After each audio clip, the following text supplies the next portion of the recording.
Srila Guru Maharaj, he says that the basis of his ontological method is the Ramananda samvada. Шрила Гуру Махарадж говорил неоднократно, что онтологической основой его подхода, его метода является Рамананда самвада. Which means the conversation of Mahaprabhu and Ramananda Roy. Что означает беседа, произошедшая между Махапрабху и Раманандой Раем. Right, and in that conversation, we see the emphasis is on gradation. И в этой беседе мы видим, что особое ударение, особый акцент делается на градации. And according to different perspectives. С различных точек зрения. So when Mahaprabhu is in the position of an inquirer, and Ramananda's supplying the answers. В этой беседе Махапрабху занял положение вопрошающего, а Рамананда Рай отвечал. And this is very interesting too. Что весьма интересно.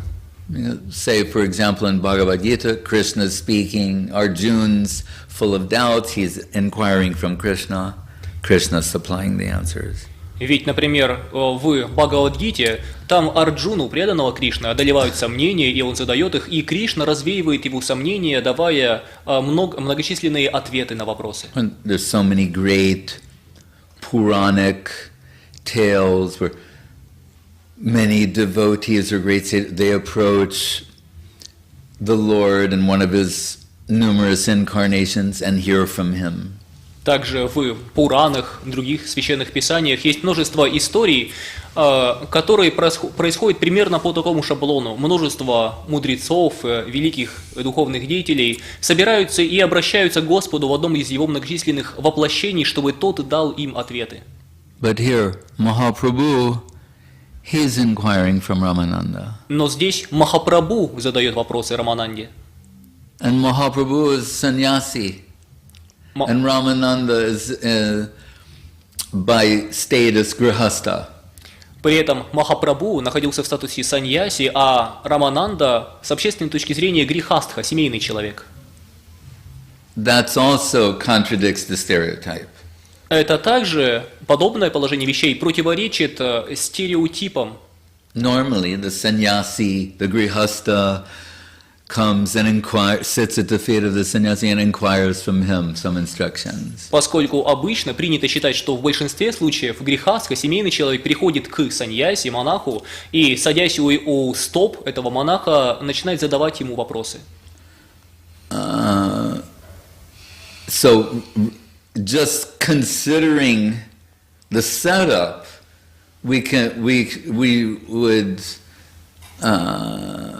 we should prepare ourselves to hear something from a different perspective.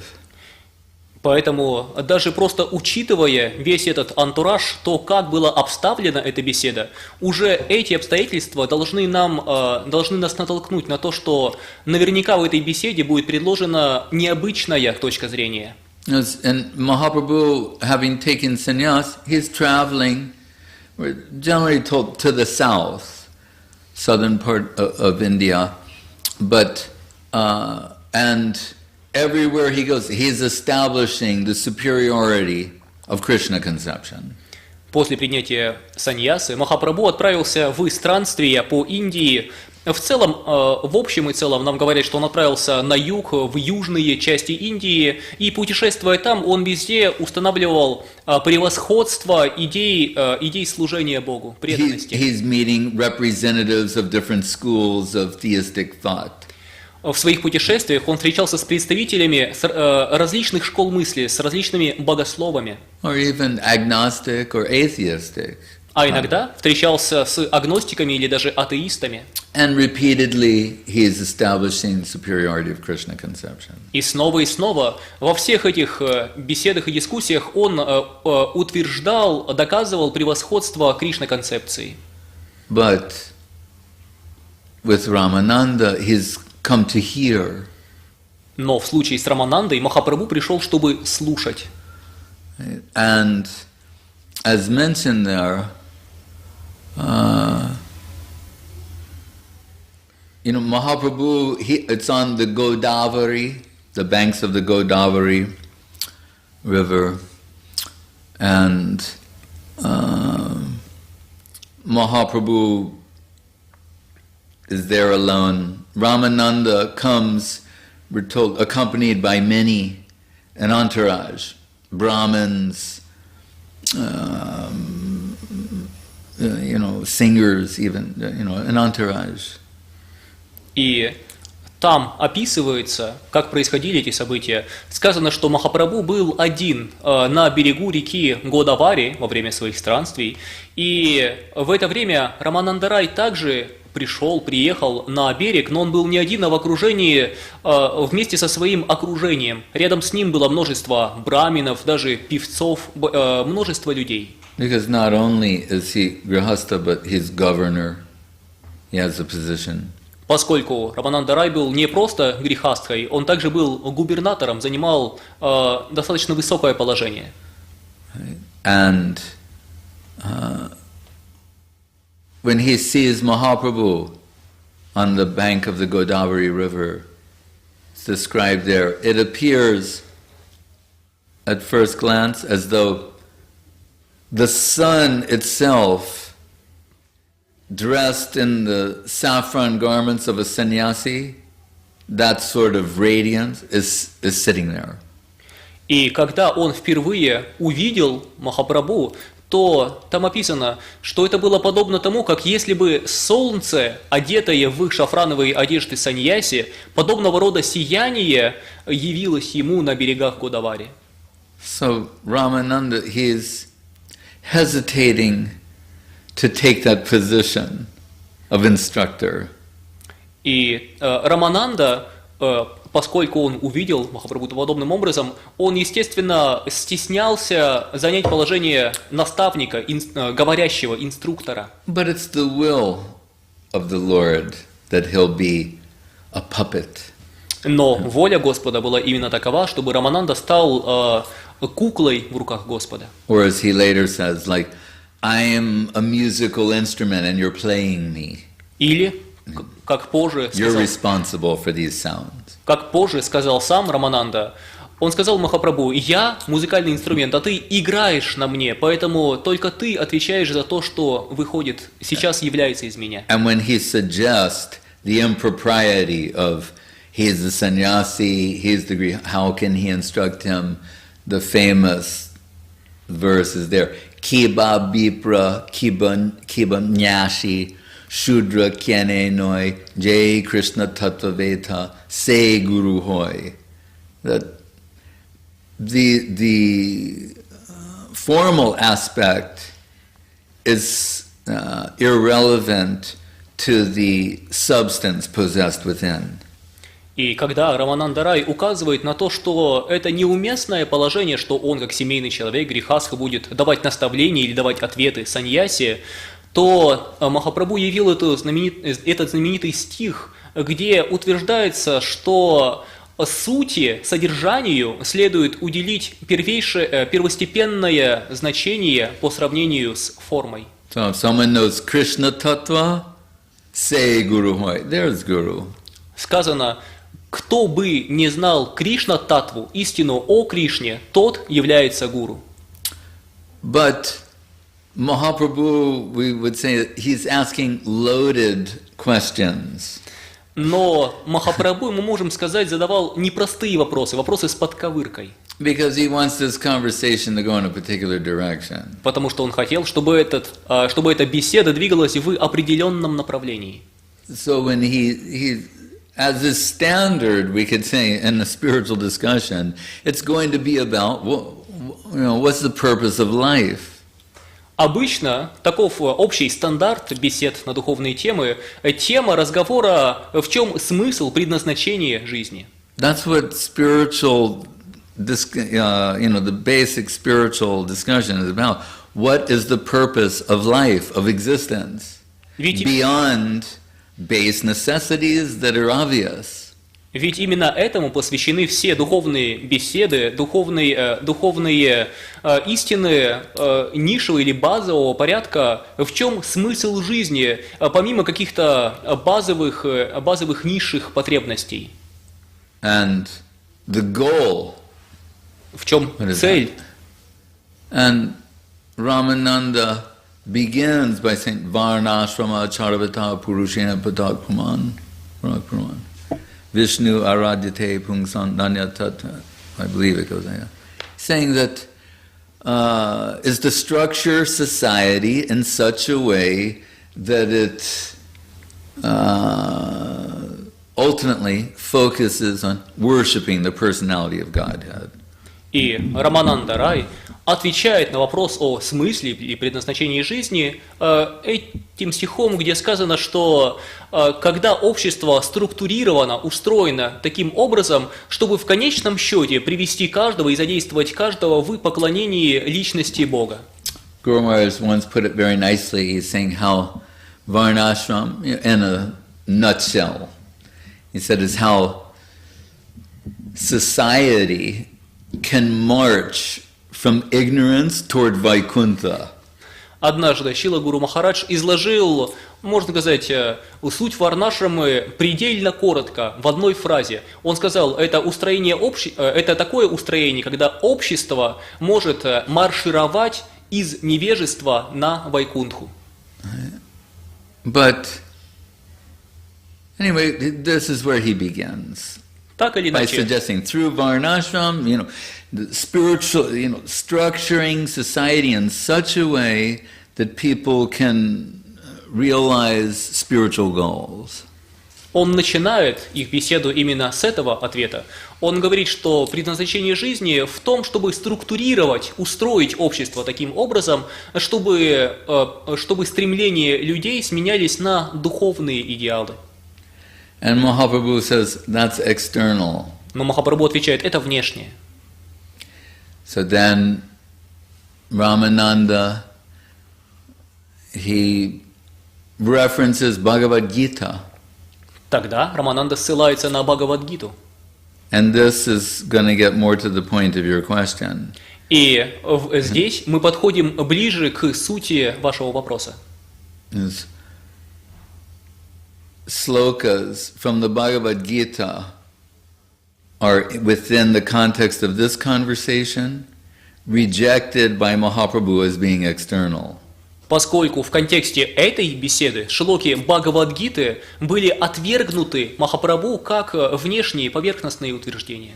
So normally, if someone made this sort of proposal to us, we would dismiss it out of hand as being bogus or even blasphemous. Обычно, если кто-либо выносит подобную мысль о том, что следует отвергнуть идеи Бхагавад-гиты как поверхностные, обычно мы считаем, что речь идет о каком-то обманщике или даже богохульнике. But Mahaprabhu's concern is, and its rejection, iho bahya age kahohar, that's external. Go age kahohar, Guru Maharaj renders as, go deeper. Dive deep into reality. Однако интерес Махапрабху в этой беседе был другим, и поэтому он использует определенные слова, когда говорит о непригодности ответов. Он говорит, что это внешнее, и дальше его слова переведены Гуру Махараджем таким образом: иди глубже, нырни глубже в реальность. Where it says, Brahma Bhuta Prasanatma Nasochati Nakankshati Samak Sarveshu Bhuteshu Madbhaktim Labate Param. Guru Maharaj says, the reason we're being told this is external by Mahaprabhu is it's saying one is, when he's through with the hankering and lamentation of this world, Madbhaktim, he's at the threshold, and that like in doorway, the threshold of entering the land of dedication, but the implication is on the other side. И Рамананда Рай произносит этот стих из Бхагавад-гиты, который начинается со слов Брахма Бхутам, Прасанатма и так далее. И Гуру Махарадж указывает на то, почему эта шлока, этот стих был отвергнут Махапрабху в этой беседе. Потому что здесь сказано об отвержении каких-то материальных точек зрения. Здесь описывается ситуация, когда некто оказывается на пороге, собственно, духовной жизни. Но, тем не менее, цель, стремление находится по другую сторону этого порога. So it says, Mad Bhaktim Labate Param. He'll get this, devotion.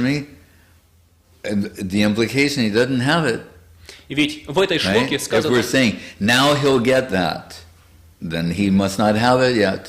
Ведь в этой самой шлоке из Бхагавад-гиты сказано, Кришна говорит, что такой преданный обретет преданность мне, а это означает, что этот преданный еще не обрел, речь пока еще не идет о преданности. Bhaktya sanjataya bhaktyam. Where can you get it from? But from a devotee.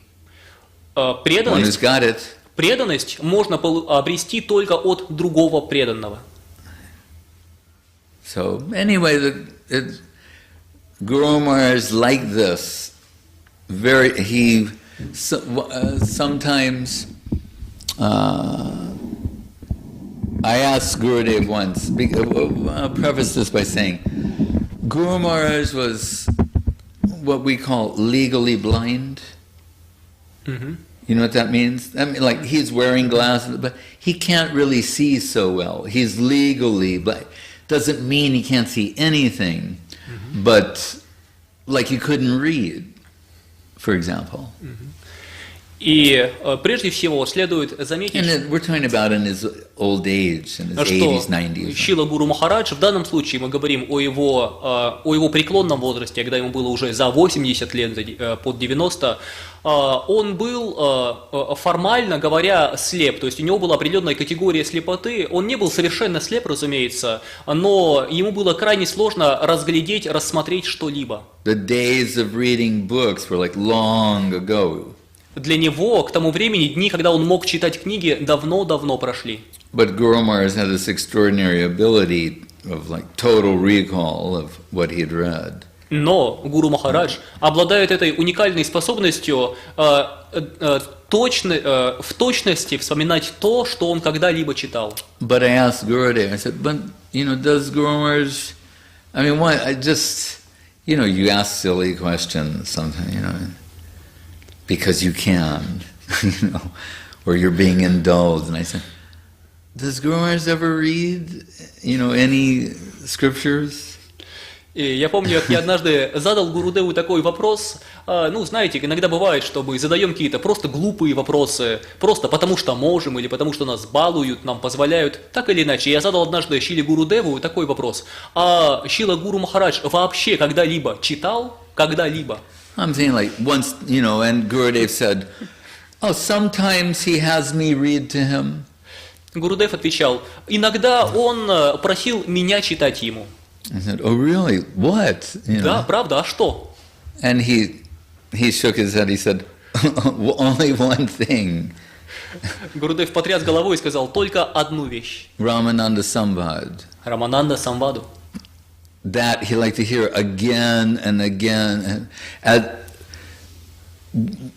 If, first of all, it's all within him, but maybe wanted to hear some part again. Ему нравилось слушать это снова и снова и снова. И хотя, разумеется, это было уже заключено в нем, внутри него, но тем не менее ему, быть может, просто хотелось какие-то части этой беседы переслушивать снова и снова. So, for all the things that are rejected, where Mahaprabhu saying, Iho bahya age kaho, that's external, go deeper. The first proposal that he accepts is very important to give our attention to. Итак, в этой беседе Махапрабху на каждый ответ Рамананды Рая говорит, это внешнее, иди глубже. И первый ответ Рамананды Рая, который он признал как нечто достойное внимания, это нечто весьма особенное, что достойно нашего особого внимания. Udapasya namanta eva jivanti san mukharitam bhavadiya bharatam stane stita shrutigatam tanuvan manobhir ye prayaso jita jito piyasi toistrelokyam. That give up speculating about divinity and start hearing from his agent. В этом стихе сказано: оставьте свои рассуждения о божественном и просто предайтесь посланнику божественного. Right? Regardless of what your situation is. В каком бы положении вы ни находились. Begin hearing from his agent. Начните слушать его посланника. And this is your first genuine touch substantially with reality.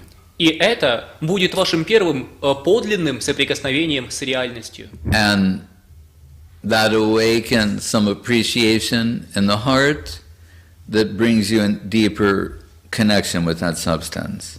И это соприкосновение пробуждает еще более глубокую способность оценить стремление в сердце, которое в свою очередь позволяет вам еще глубже соприкоснуться с этим. And to that, Mahaprabhu says, "Iho hoy," like now this I accept. This is the first substantial connection with reality. Now go deeper. И это утверждение Махапрабху принял. Он, наконец, в отличие от прошлых ответов, сказал: да, это я принимаю. То есть он имел в виду, что я считаю, что это первое подлинное соприкосновение с реальностью, но иди глубже. And it goes on from there.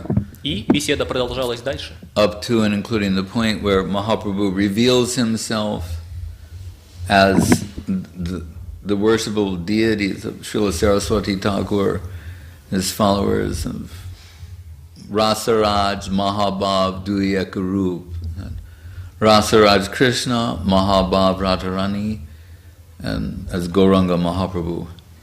Эта беседа продолжалась вплоть до того момента, когда Махапрабху явил свой сокровенный облик. Тот облик, в котором который увидел Сарасвати Такур и установил как главный объект поклонения для своих последователей. Это когда присутствует сам Расарадж и Махабхава, то есть Кришна и Радхарани, и они объединены в одном облике, и Махапрабху.